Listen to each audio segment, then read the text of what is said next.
Ny ampidimy indray ireo olona maty vokatry ny valanaretina coronavirus araka ny tatra nataon'ny foibepibekona ny ady eto amin'ny covid-19 na ny CCO andro any talata.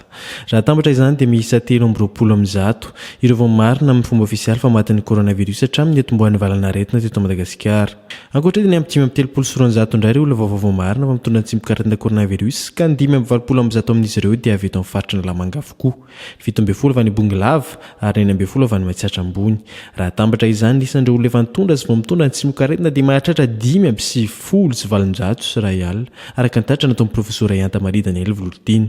Ny ampy 127 ihany koa ireo olona sitrana ary miisa 770 ireo olona marary mampiseho fahasarotana.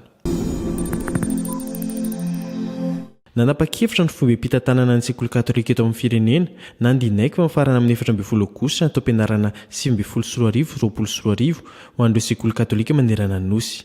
Manatsy nefa ny sekoly katolika tsirairay ny ametraka fandaminana manoloana izay fanapa-kevitra izay. Ho an'ny kolejy Masinda Misely amparibe manokana ohatra dia ny anambarana tompon'andraikitra mafarana ny taom-pianarana ary asontra kilasy avokoa ny mpianatra.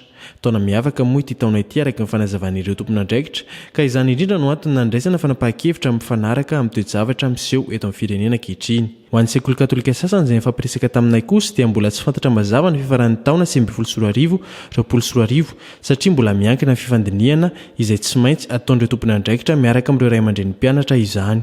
Ny avy eo amin'ny ministeran'ny fanabeazam-pirenena kosa dia nanamafy voatazoma araka ny fanambarana efa nataon'ny filoham-pirenena ny datin'ny fanadinam-panjakana ho an'ity taom-pianarana ity. Ny ampindray ireo fitaovana entina miatrika ny valanaretina coronavirus eto Madagasikara nanolotra fitaovana vaovao ho an'ireo mpiasan'ny fahasalamana misehatra eo amin'ny ady eto amin'ny covid-19 sy andraisana tanana ireo marary miatrika fahasaroatana ny fikambanana iraisam-pirenena misahana amin'ny fahasalamana na ny OMS andro any talata. Nisy ihany koa fanampiana avy amin'ny rafitra hafa vao amin'ny firenena mikambana sy avy amin'ny vokivoky mena malagasy.